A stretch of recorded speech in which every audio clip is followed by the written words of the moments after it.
Hello students, मैं doctor Nidhi Sharma, associate professor department of chemistry, government college Kota. आज BSc part 1 के students के साथ डिस्कस करूंगी इलेक्ट्रॉनिक कॉन्फ़िगरेशन। देखिए, इलेक्ट्रॉनिक कॉन्फ़िगरेशन क्या होता है। किसी तत्व के परमाणु में उपस्थित सभी इलेक्ट्रॉन्स की जो वितरण व्यवस्था होती है, उसे हम उस तत्व का इलेक्ट्रॉनिक कॉन्फ़िगरेशन कहते हैं।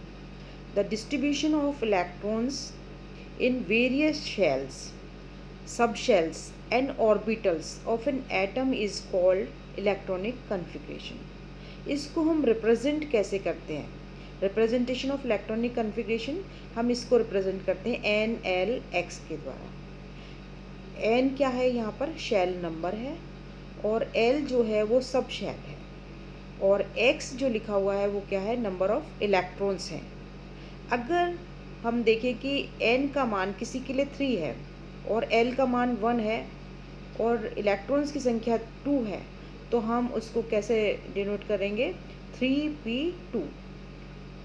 n का मान 3 है तो ये 3 आ गया n की जगह, और l का मान 1 है। इसके लिए अगर l का मान 1 है तो ऑर्बिटल कौन सा होगा? p ऑर्बिटल होगा, और x नंबर ऑफ इलेक्ट्रॉन्स कितने हैं? 2, तो हम लिखेंगे 3p2। इलेक्ट्रॉनिक कॉन्फ़िगरेशन को हम बॉक्स डायग्राम के द्वारा भी रिप्रेजेंट करते हैं।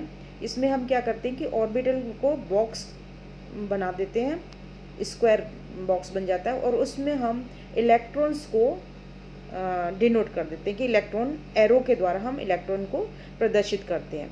और इलेक्ट्रॉन की जो साइड है, नोक जो है उसकी, वो इलेक्ट्रॉन की स्पिन को दर्शाती है।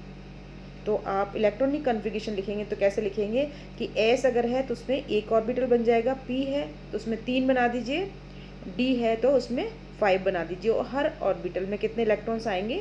2 इलेक्ट्रॉन अपोजिट स्पिन वाले। ठीक है। अब देखिए कि जो एटम होता है उसमें एनर्जी लेवल किस तरीके से होते हैं। देखिए, ये यहाँ पर ये देख रहे हैं आप, ये न्यूक्लियस है, पॉजिटिव लिखा हुआ है यहाँ पे, पॉजिटिवली चार्ज न्यूक्लियस है एटम के अंदर, और इसमें डिफरेंट शेल्स होती हैं। शेल्स समझते हैं? एनर्जी लेवल देखिए, ये दिख रहे हैं आपको, के, एल, ये एम है और ये एन है। तो फर्स्ट एनर्जी लेवल जो है वो कौन सा है? वो के है। सेकेंड एनर्जी लेवल एल है, और थर्ड एनर्जी लेवल जो है वो एम है, फोर्थ एन है, एंड उसके आगे भी होते हैं ओ और पी भी। अब इसमें देखिए के में कितने ऑर्बिटल्स होंगे, या हम कहें इसको कि के अंदर सब शेल कितने हैं? के अंदर सब शेल कितने हैं? एक एस होता है। और एल में कितने होते हैं? एस और पी होते हैं। एम में कितने होते हैं? एस पी डी, और एन में एस पी डी एफ। अब अगर देखिए कि के में अगर एक एस ऑर्बिटल है तो इलेक्ट्रॉन्स कितने आते हैं उसमें? 2 आएंगे। एल में एस और पी है तो 2 तो आ गए इसमें एस में, और पी में आ गए 6। इस तरह से इनके इलेक्ट्रॉन्स की संख्या कैसी हो जाती है? 2, 8, 18, 32। ठीक है। अब हम देंगे rules for writing electronic configuration, कि इलेक्ट्रॉनिक कॉन्फ़िगरेशन लिखने के लिए कौन से रूल्स हैं जिनको हमें फॉलो करना पड़ता है। तो सबसे पहले है maximum number of electrons in shell, कि हमें देखना होगा कि किसी भी शेल में मैक्सिमम इलेक्ट्रॉन कितने आ सकते हैं, वो है 2n²। अब के शेल है जैसे, तो इसके लिए n का मान कितना होता है? 1, l के लिए 2 और n के लिए 3। ये क्या है? n जो है वो एनर्जी लेवल को शो कर रहा है, first energy level, second, third and fourth energy level. तो के शेल में कितने इलेक्ट्रॉन्स आएंगे? 2n²।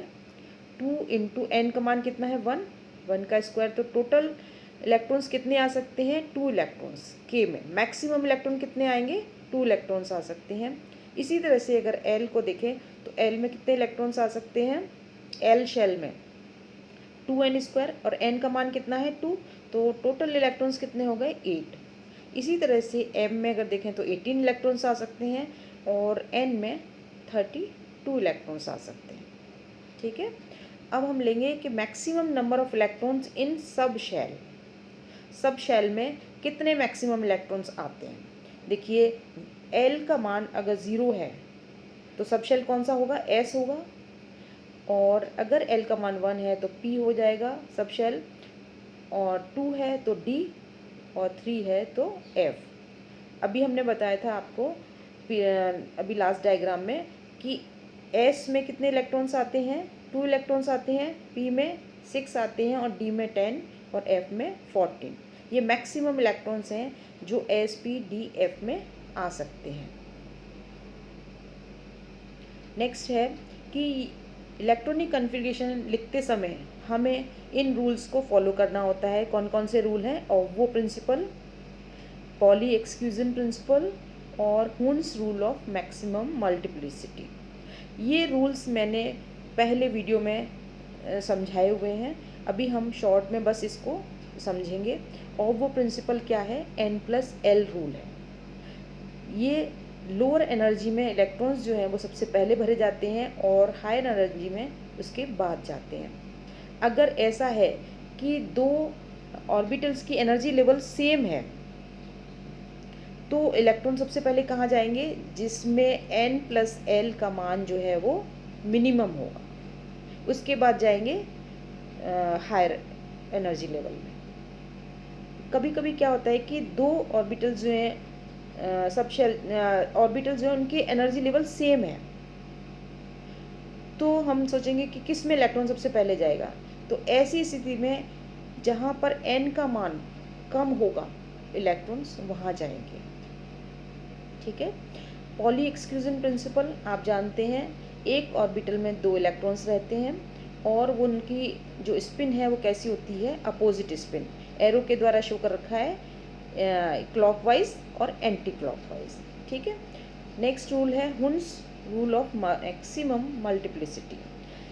हुन्स रूल क्या है, डिटेल में तो आप पुराने वीडियो में देख सकते हैं। यहाँ हम सिर्फ लिखेंगे कि अगर ऑर्बिटल्स की एनर्जी लेवल सेम है, जैसे p ऑर्बिटल है px, py, pz, तो इलेक्ट्रॉन्स पहले एक एक जाएगा, उसके बाद पेयरिंग शुरू होगी। ऐसा नहीं है कि एक में 2 इलेक्ट्रॉन चले गए और एक में दूसरे वाले ऑर्बिटल में एक गया और एक खाली रह गया, ऐसा नहीं होता। पहले एक एक इलेक्ट्रॉन जाएगा, उसके बाद में पेयरिंग शुरू होगी। नेक्स्ट रूल है रिलेटिव एनर्जी ऑफ ऑर्बिटल्स, और हम इसको कहते हैं N+L रूल। ठीक है। इसको ये फॉलो करते हैं कि लोअर एनर्जी में पहले जाएगा, हायर एनर्जी में बाद में जाएगा। जहाँ पर N+L का मान मिनिमम है, इलेक्ट्रॉन सबसे पहले वहीं जाएंगे।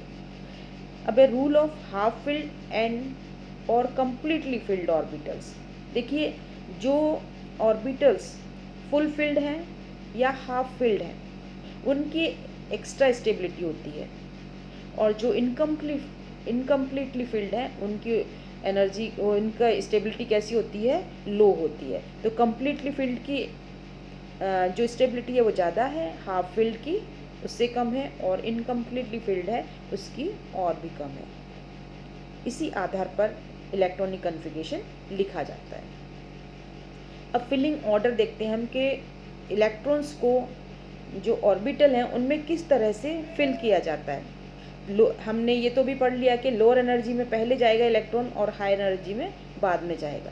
देखिए इसको याद रखने का तरीका है कि आप पहले लिख लीजिए 1s, 2s, 3s, इस तरह से 7 तक लिख लिया, और जहाँ पर n का मान 2 है वहाँ पर हम क्या स्टार्ट कर देंगे, 2s के बाद में 2p, इस तरह से लिख लेंगे। और फिर 3 में 3d आ जाएगा, 4f। अब इनको हम एरो के द्वारा इस तरह से शो करेंगे।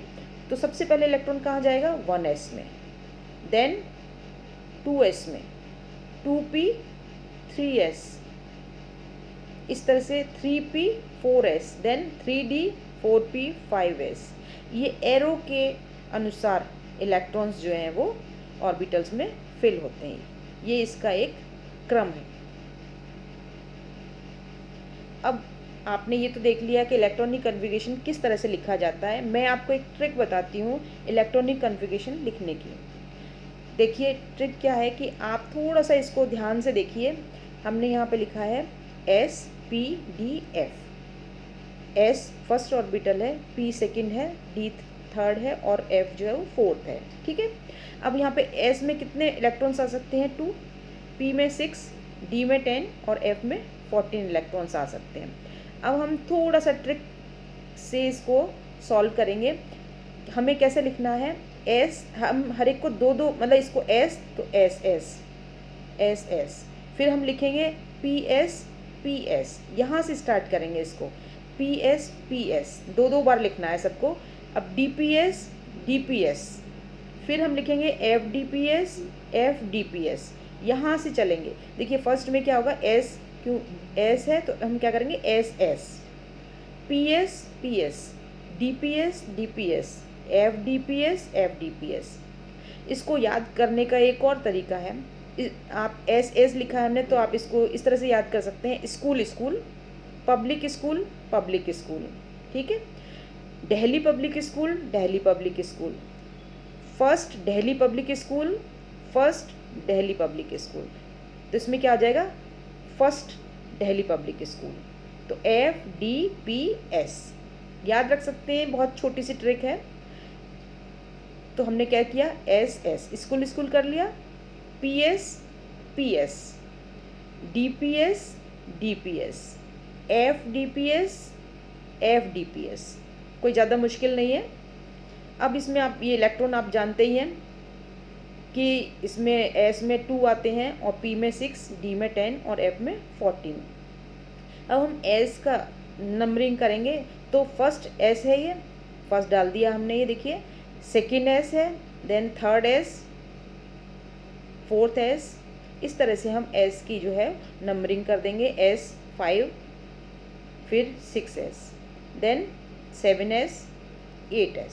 ठीक है, S की नंबरिंग होगी। इसी तरह से हम P की करेंगे। P की नंबरिंग कैसे करेंगे? P कहाँ से स्टार्ट होगा? 2 से, तो 2P6, 3P, 4P, 5P, 6P, then 7P। और F कहाँ से स्टार्ट होगा? D कहाँ से स्टार्ट है? 3 से, तो 3 से D करेंगे तो D, 3D, 4D, 5D, 6D। ठीक है, और F कहाँ से स्टार्ट करेंगे? 4 से, तो F, 4F, 5F। तो ये आप आराम से याद रख सकते हैं। अगर आपको ये याद है तो आप किसी का भी इलेक्ट्रॉनिक कन्फिगरेशन लिख सकते हैं। देखिए जैसे निकिल है, निकिल लिया हमने, निकिल का एटॉमिक नंबर कितना होता है? 28। तो ये क्या हो जाएगा? इसमें हम लिख लेंगे पहले एनर्जी लेवल्स को, 1s2, 2s2, 2p6, 3s2, 3p6, 4s2। 4s2 के बाद में देखेंगे हम D में कितने इलेक्ट्रॉन्स बचते हैं। यहाँ पर हमने देखा 2 ये हो गए, 10 हो गए, यहाँ पर 10 हो गए तो 20। D में कितने बचे? 8 इलेक्ट्रॉन्स। तो इस तरह से आप किसी भी एलिमेंट का इलेक्ट्रॉनिक कन्फिग्रेशन आसानी से लिख सकते हैं। देखिए इसमें कुछ एक्सेप्शंस भी हैं, जैसे कॉपर, क्रोमियम, ये 2 एग्जांपल हमने ले लिए, और भी एक्सेप्शंस हैं, लेकिन हम इनको एक्सप्लेन कैसे करते हैं? Extra stability of full filled and half filled orbitals. देखिए जैसे क्रोमियम है, क्रोमियम में अगर आप देखेंगे इलेक्ट्रॉन्स भरने का जो क्रम है वो किस तरह से होगा? 3d4, 4s2, है ना। लेकिन हम जानते हैं कि हाफ फिल्ड ऑर्बिटल्स जो होते हैं वो ज़्यादा स्टेबल होते हैं, एक्स्ट्रा स्टेबल होते हैं औरों की कंपैरिजन में। तो इसलिए क्रोमियम में क्या आ जाएगा? 3d5, 4s1। तो ये स्टेबल हो जाएगा कन्फिग्रेशन।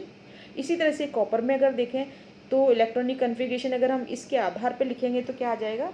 3d9, 4s2, है ना।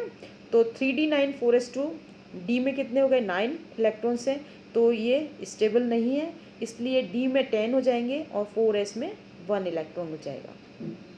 तो कॉपर का जो इलेक्ट्रॉनिक कन्फिग्रेशन है क्या होता है? 3d10, 4s1। तो और भी कुछ एक्सेप्शंस हैं जिनको हम extra stability of full filled and half filled orbitals के आधार पर एक्सप्लेन कर सकते हैं।